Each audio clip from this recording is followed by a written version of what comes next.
Hi. Sorry to alarm you. But that was the only way. Greetings to everybody here present. My name is O. Jeremiah Ibakin, a second year PhD creative writing English student in the English department. And today, it's my pleasure. We've been waiting for these days for days. And it's my pleasure to finally welcome the day and open the floor for the reading event with Joy Priest, who is here in our presence.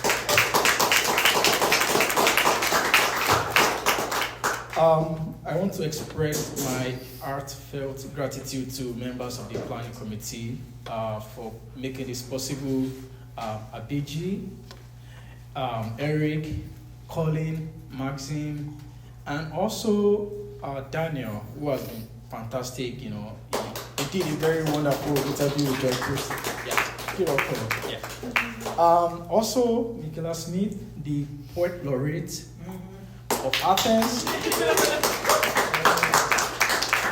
So we have a very majestic presence here. So yeah. And also to the quintessential Jamie Mays, who has always been a backbone for not only for event but for the program as a whole. We cannot do this without you. So thank you very much. Can we give it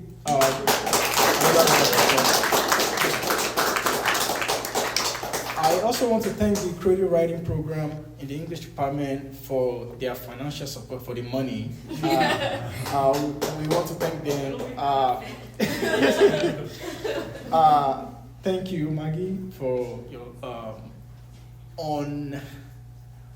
as a Nigerian, I'm always looking for the most egregious adjective, but thank you for your unparalleled support so far.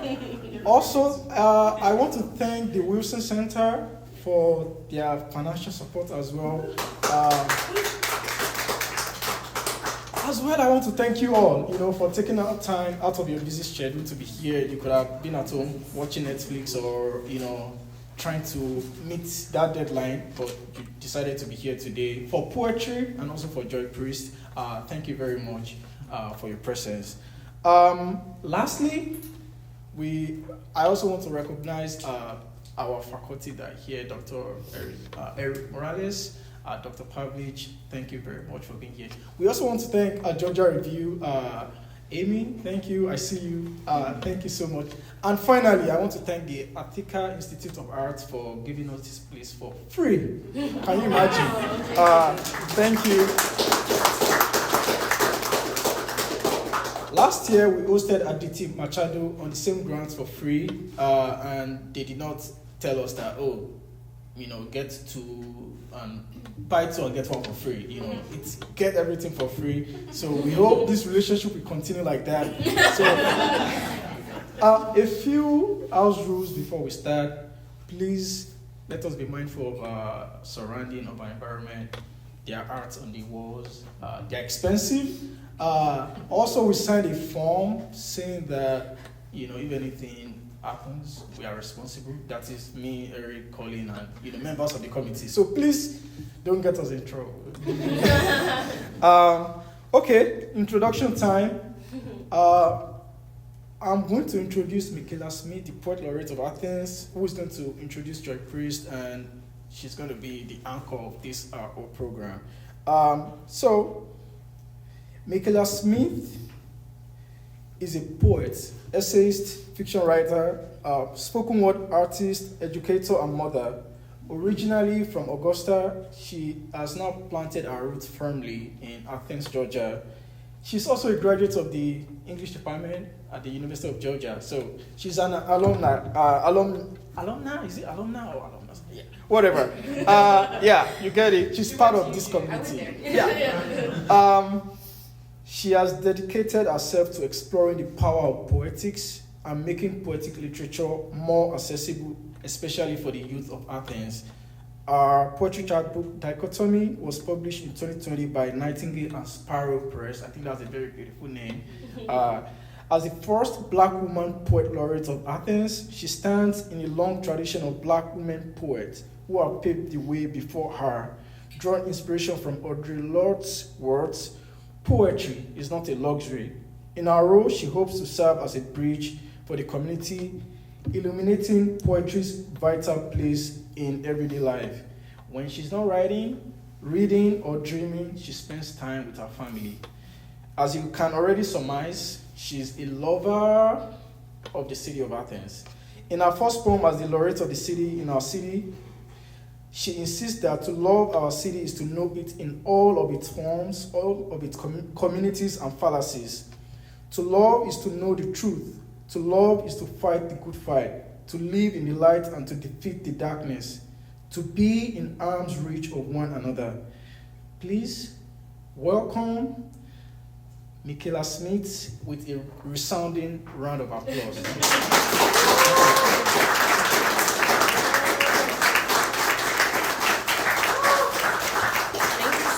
For that beautiful introduction. I'm like tearing up.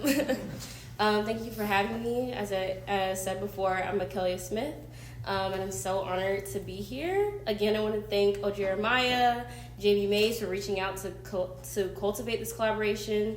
It feels good to be back at UGA in a different way, and I hope to continue to further this relationship into the broader Athens community by making poetry more accessible. Again, I'm extremely grateful for Daniel Barnum, Colin Bischoff, Maxine Burr-Class, Eric Brown, Abhijit Sarma, and Dr. Maggie Zorowski, as well as the Wilson Center. And of course, thank you for the Georgia Review for providing us with Joy's books for sale in the back. And of course, a special thank you to Joy for coming, for writing Horsepower, for being a truth teller, and giving me the honor of sharing this space. The poems that I'm reading to you are from my poetry manuscript titled Black Girl Blood Song. The first poem I'm reading is called Blood Bought Right. Blood be the only truth I know. Blood sit at the gate, breathe breath into body, tell whose hands caused this. Blood knows how to refine and tells the family secrets. Blood spills and births new tragedies every day, tells us what is next, about the sunrise and the sunset. Blood knows the ocean, blood knows the street corner. Blood teaches us lessons we often ignore. Blood tells the wreckage how to float. Show lungs to constrict, mouth open. If you are small enough, you can disappear. You can survive. Said hand joints to be laced with fingers like wands. Evil things to deconstruct and make projects, hoodlums, and hula hoop earrings for girls. Said blood to be running around inside all of this. Red blood stains on the concrete that clumps like pills. And you read the bottled up miracles and can't tell magic from love or tragedy or what's danger and what's hood babies hula hooping. Heard someone say we could jump high if we let go. The second poem I'm reading is called How to Watch the Birds When the World Wants You to. How to watch the birds while the world wants you to die, to kill you. But I watch the birds anyway. The starling has migration patterns tattooed in their memory, echoing one after the other. Maybe that is evidence that there is a God who loves even the birds. At the bottom of the food chain, know the worm. Who gets the worm? Who gets to say who eats whose worlds? The birds know. And the trees, oh, let's sing about the trees that remember the blood sacrifice and the embrace, the etching in its skin, the names, blackbird, nightingale, sparrow, me. Unravel the truth at the center. I am undone at the truth. You are afraid of the truth. So you lie and you kill and you hunt, and the birds tell us patterns, show us their secrets to soaring. Did you get it yet? The itch in your brain to snatch a baby from its mother. No, a bird from its mouth. No, a worm from its no. Who eats, who devours, who swallows, who kills, who lives, who makes the living, who meets God. And I still watch the birds with the barrel at the back of my head, but that's where my eyes were born, watching. You can't kill a bird in the air. You can't kill somebody who's already flying. Thank you.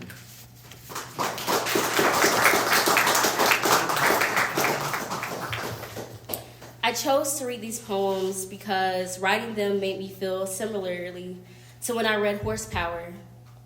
Feelings came up that I especially identify with as a Black woman, living in a transcendent state of escape and presence, hanging in the balance while being in your body, reappearing yourself after learning how to disappear, and finding and creating your own belonging. There is a humming throughout the poems, the heartthrum of an engine carrying us through the speaker's ache to escape while still defining beauty and identity through it all. Her words echo the galloping of horses and ricochets through the M4 extended barrel that helps her stay above the mud in the city. Horsepower is a vulnerable invitation to experience of the speaker wrestling and reckoning with Louisville, Kentucky, familial racism, race itself, class, and gender, all while moving along the world's most famous horse racing track from across the street of her home. It is a loaded gun with their finger only on the trigger unless ready to pull. Her words sing an elegy for Kentucky and takes us through her memory. Horsepower was selected by Natasha Trethewey as the winner of the Donald Hall Prize for Poetry and the editor of Once a City Said, a Louisville Poets Anthology. Her other honors include a 2021 National Endowment for the Arts Fellowship, a 2019 to 2020 Fine Arts Work Center Fellowship, and the Stanley Kunitz Memorial Prize from the American Poetry Review. Priest's poems and essays have appeared widely in publications such as The Atlantic, Boston Review, the Los Angeles Review of Books, Sewanee Review, and ESPN, in anthologies such as The Breakbeat Poets, New American Poetry in the Age of Hip Hop, That's a Pretty Thing to Call It, Prose and Poetry, by artists teaching in carceral institutions, and What Things Cost, an anthology for the people, and in commissions for the Museum of Fine Arts, Houston, and the Los Angeles County Museum of Art. She is a member of the Affrilachian Poets and the Curator of Community Programs practice at the Center for African American Poetry and Poetics at the University of Pittsburgh, where she is also an assistant professor of poetry. Please give a warm and inviting welcome to Joy Priest.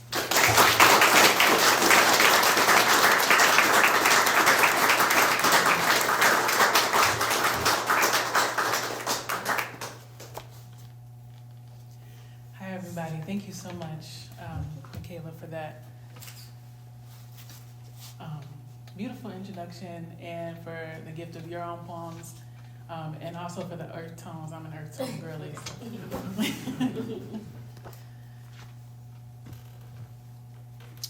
I hope nothing falls up here, including me. Little Lamp. My parents brought me home from the hospital in the '69 Oldsmobile. Crocodile paint, scent clouds of motor oil.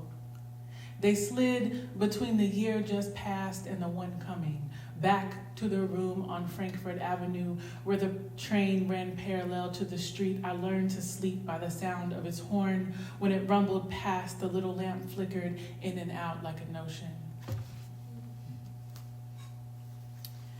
I'm just going to read one more poem from Horsepower because I started writing these poems in 2012, so I'm over it.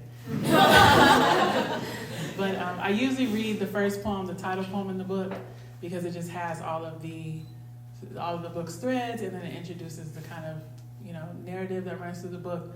But I think what's important to know for this poem is that the speaker sparkle across the book is has this embodied enmeshment with a horse. And I grew up across the street, as Mikhayla said, from Churchill Downs, but I grew up stable side.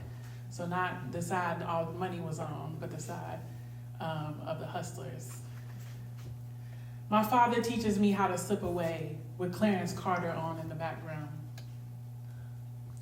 And there I sit in my mother's white Plymouth, stolen in the open under advisement of this country's laws and customs. I wait beneath the Hollywood videos, fanatic purple lights, their appliance buzz sound of the spectral past crackling in and out. I wait for my mother to return, to go back to the only home I've ever known, but inside she's been stunned still at the sight of my father, possibly a mirage. I must have been asking for him, begging, but she had no address, no number to call. This moment, pure chance, a warp in the spinning wax come back around, her mind skipping as she stands before him with West Side Story in hand, then speaks finally to tell him I am out in the car. And that night, my father will tell his wife I exist. And that night he'll make it to my grandfather's house with this declaration on his lips. He'll try even again after being turned away for 7 years by a many-chambered gun. And this time when he arrives, somehow my mother knows he is there waiting in the outer space air of October. This time a window is open and ash is falling from his cigarette behind the barbecue pit where he crouches just as a nightmare curls back from my skin like smoke. This time my grandfather is unaware, bound to his makeshift couch bed by malignancy, when my mother pulls me through the cone of light cast from his living room and toward my black life. When we still pass the safe that holds the revolver wrapped in a tea towel, my free fist turns like a wrench in my eye, and then the heavy oak door whispered open by the sparkle of my father's knuckles, and then my mother pushing me onto the night porch saying, "Your father, this is your father." Before me, a mirror, my horse mind flickers. When I step into him and look back at my mother, she is on the other side.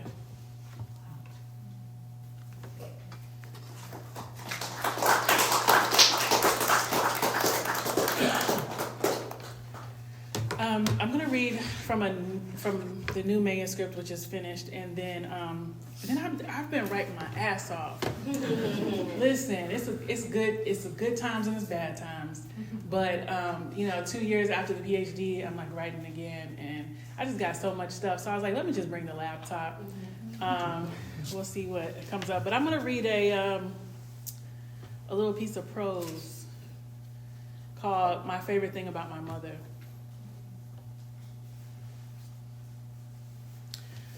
My favorite thing about my mother was her car.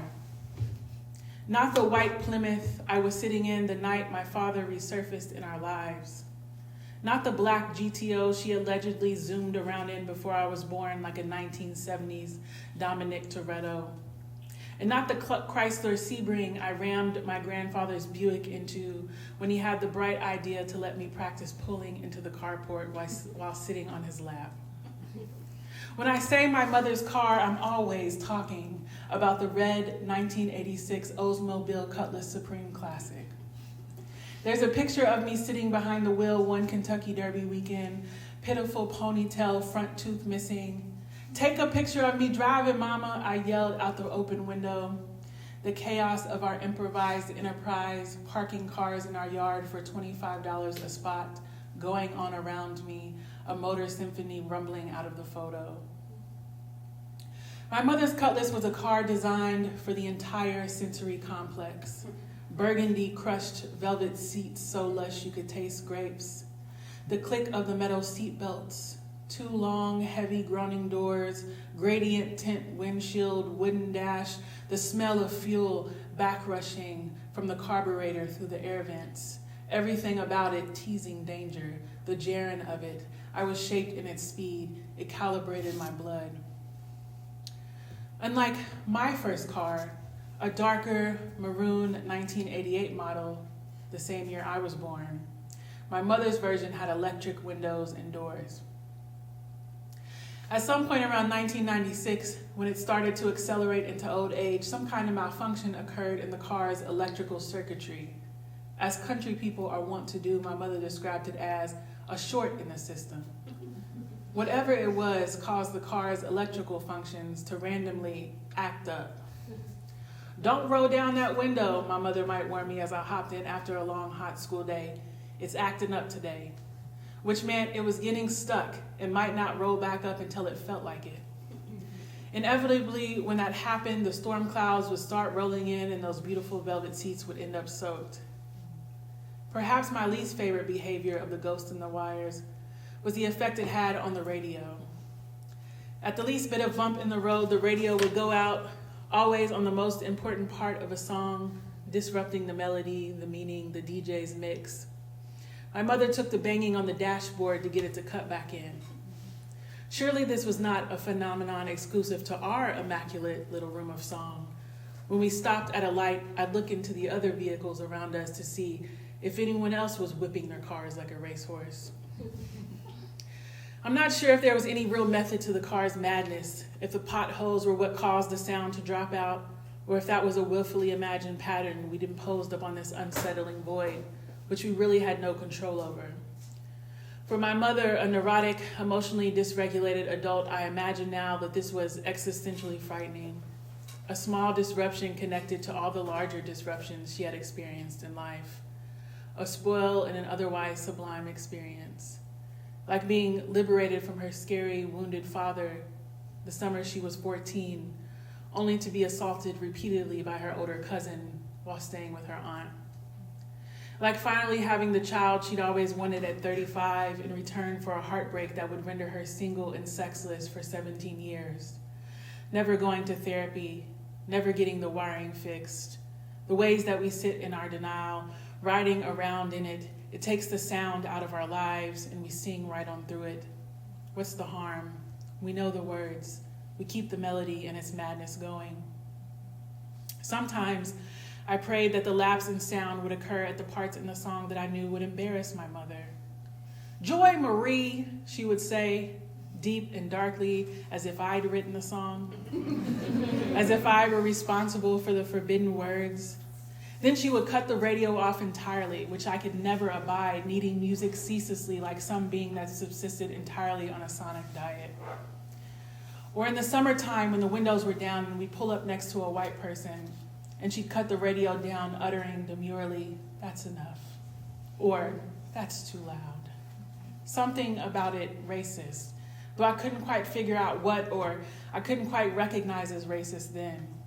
More so, I felt it as a rejection of the very specific life force that animated me. She was never moved by what moved me. She was ever offended, her very sensibilities, by what gave me life. The car was the only thing we ever connected to, the only charged emotion we shared. Maybe also shame.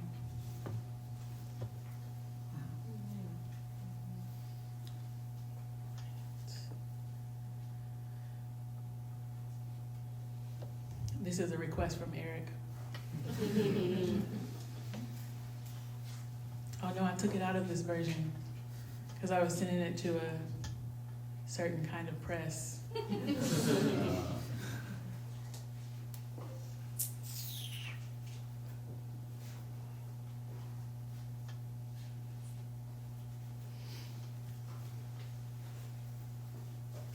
This poem is called "Looking for the Beautiful Things." But when I used to read it at the bar, I read it at the bar once, and then every Friday when I came back, people would be like, "Read Big Jeff." I was like, that's not the name of the poem. The name of the poem is "Looking for the Beautiful Things." I live in Texas now, and in the next lane over on I-10, Big Jeff is soaring at twin speed toward the dust-pending horizon. And something base and graceful has taken us over, like if I took my hands off the wheel, we would lift into the air and become part of the indistinguishable wave of laughing gulls above. "Big Jeff," says his license plate, which I checked when I let him pass, 10 miles back because his lights behind me were the second coming. Or the first coming in his case, if we're making the usual jokes about men with big trucks. But I don't want to make unbecoming jokes about Big Jeff, who is right now accompanying me down this interstate of solitude, not leaving me behind or riding my bumper, just gliding beside me as if he needs someone too. As if he trusts me and said to himself in his blue-lit interior, hey, I'm gonna hang on her wing. She seems to know how to get where we're going. She's probably a Hellcat. No balls hanging from his tow bar, just Big Jeff on his pearlescent Ford Super Duty, which has a row of 3 headlights on each side, and which I admit I was more than annoyed by when it came up behind me like an Astrodome on wheels. But Texas is home now, and this is the way of things. Big Jeff and NASA, tacos and trucks. The only state with more guns than Kentucky, the man at the range told me before I left. I am an expert at beginnings, a lone star once again as I have been in every state I've lived, the bluegrass, the garden, the palmetto, the bay, each time hoping I'm closer to the beautiful things. See, everybody likes that poem. It's like my most silly poem. It's like full of corny jokes about Texas. Okay. Another little piece of prose. I don't know, I just last minute decided to read this. Today I left the United States for the second time in my life. I'm writing this the first week of this month. Today I left the United States for the second time in my life, the second time in 5 months. Today I flew to Oaxaca from Pittsburgh. I looked out from my window seat and saw the velvety ripples of the ocean. I dozed off watching the screen adaptation of Colson Whitehead's Nickel Boys. When the harsh lights in the plane's interior snatched me from my woozy half-consciousness, the ocean was gone, and in its place beside the plane were mountains, each peak covered in a textured afro of trees so colossal and high it seemed as if we were in danger of flying into them. When we landed at OAX, the yellow desert-like dirt surrounded the tarmac. Instead of a jetway, they rode stairs up to the plane's 2 exits, and we descended onto the hot tarmac and walked across to the airport building. On the way in, a woman handed us a piece of paper that I realized was a customs survey and took pictures of any children that parents attempted to bring in. Somehow I made it to the colectivo without needing any Spanish, laughing along the way with every agent who generously guided me through my clumsy understanding of the customs process. In the colectivo on my way to Melchor Ocampo, I opened my Maps app to retrace the journey and learned that I had just crossed the Gulf of America. Among the beautiful things I've seen today were the brightly colored houses from the sky, yellow, my favorite color, and red and teal, a singular oyster that burst fuchsia in my mouth, a couple kissing passionately outside of a cantina. It sits there like an ironic metaphor, the Gulf of America. A gulf, certainly. The Gulf of America could speak to many things. The Gulf of America could be the dying out of PDA in the streets of the free world. The Gulf of America could be a complete entropic break from reality by those who invented the United States' particular brand of reality in the first place. The Gulf of America could be an emotional void brought on by a disconnection from history, ancestry, and emotional life. The Gulf of America could be a phrase to describe the result of language emptied of meaning and the requisite silence of collective utterance. The Gulf of America could be the worsening state of things amidst an atomized society where no one can feel what another feels in a shared moment. The Gulf of America could be social alienation, a phrase that describes us after the total defunding of civil rights, climate change, and already sludge-slow bureaucratic processes, technological addiction on a mass scale in place of meaningful presence and encounter. The Gulf of America could be the words that describe the flatness, the numbness, the ambivalent unwill to live passionately together. What the Gulf of America cannot be is the Gulf of Mexico.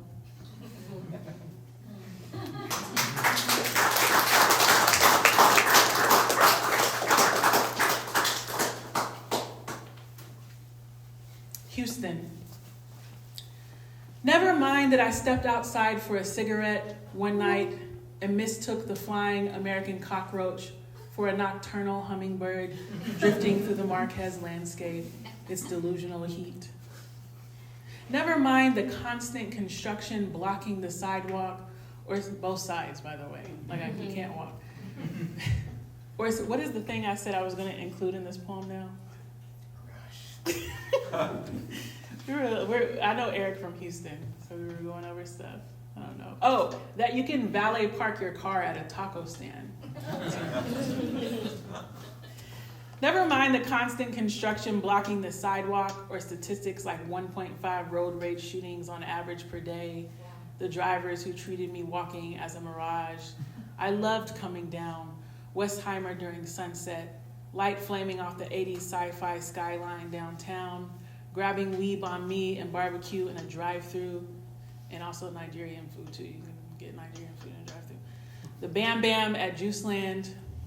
Does it matter that I once nearly shot 2 big bug suckers off the wall with my Taurus G2C? Or that I lusted after the mansions in River Oaks, downloading the addresses to my mind, scrolling Zillow back in my mildewed apartment to see inside the lives of Texas oil families? You feel me? What about the fact that no one loved me naked? Or that the only living creatures I saw in my first few months there were Luna and the little lizards that slivered across concrete where my big foot quaked their grass beds? I was the catastrophe to a world I couldn't see. And this was a city where it happened, where I rode an ambulance to the almost end, where I came to driving down the street blasted that one last drunk, where I fucked sober the one who built stages and the one who built rockets.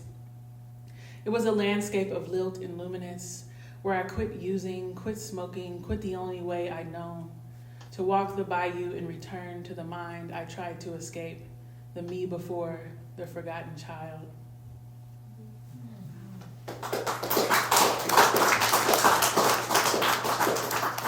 Okay, I don't know how long I've been going, like 2 more? Okay. Oh.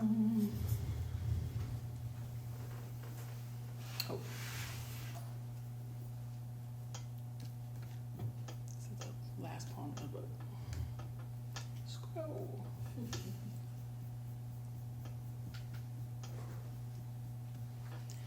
We're talking about Black ecology at dinner, so I thought I'd read one of these because they were like, "What does it mean? What is it? What do you study?" And I was like, I don't know if I can repeat my dissertation defense ever again. Okay, the Black outside.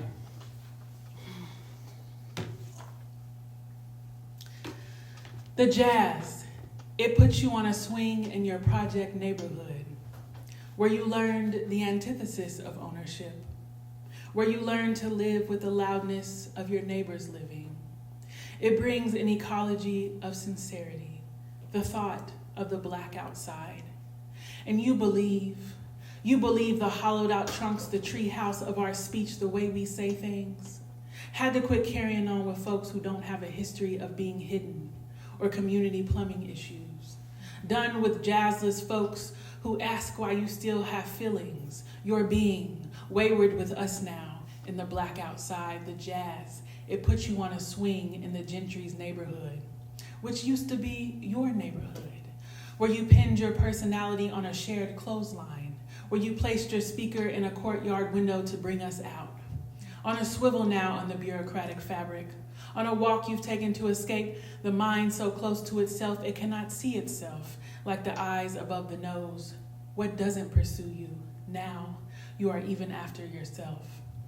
On that walk all the way to Wa and back down, worrying about the way you look, feeling unstable on the inside, you write from above yourself. And on at Van Buren, when you turn back toward Montrose Boulevard, there it is, an olive Buick stalled in the median, and suddenly you are in the Black outside. Dear beloved in the future, are you still maroon? Lover, are you there? Am I there too?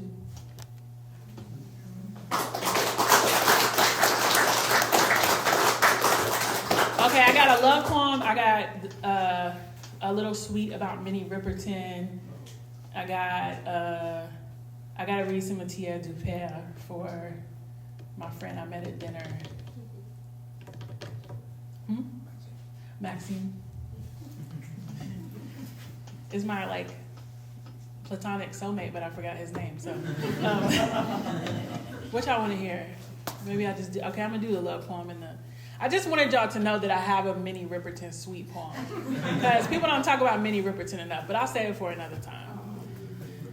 I'll read it to you. I'll read it to you intimately, one-on-one, if you want. Because that's how Minnie would do it, I think. Okay, I'm gonna read this love poem and then the Richard Wright poem, and then we can eat cookies. This is a poem I wrote for someone recently after reconnecting after 15 years. This is one of those things where you just keep missing each other. Like you're just not on the same page ever at the same time. This sucks. Like, this person pursued me for 10 years. I was drunk. Then we end up in the same city together, working at the same institution, and I'm interested, and they're like world just, parents died, world destroyed, just not present. But I wrote this poem because I just still think it's just special. We keep meeting, and we're from the same neighborhood. This time I see you. It's the night I bring you the fish and pineapple sauce from my favorite spot, where they serve it whole on a cornflower blue plate. The air barely dark as I drive toward. The farms outside the city put to bed. My father's voice echoes over the car phone. The blood wine drips from his lips through the speakers as he recalls the cane fields of Honolulu and Earth's inner core, which pulses in me for you. The magnetic field I feel when I enter your house, your face. From all those years ago, your need to break from its captive desire. You open the seal for a moment to share a memory, and I see our home, the street I drove as a teenager to the end of our iron-balled world, the gas station where it takes place. Time slides together, colliding that night years ago when we met, so simple that time. And this night, it's heavy air, our careful chewing, your father's needle and the story rising from that porcelain sink off Broadway in your child hand, and hovering between us here, where we found each other again, where my eyes look through your eyes. You know what I'm saying? Like when you write a poem, like, come on, you're supposed to be like, okay, like, let's be together. Like in the movies, like, what the fuck? There's no power in poetry. I'm just kidding. I don't believe that. Okay, Maxime. Just, my Kentucky accent, I'm working on it. Cimetière du Père. Okay, this is a famous cemetery. It's Cimetière du Père Lachaise, which is like Father Lachaise Cemetery. A lot of famous people are buried here, like Jim Morrison, Richard Wright, Oscar Wilde, Apollinaire, who I read a poem to. Read one of his poems too about an octopus in the middle of the house in the ocean. Anyways, look that poem up.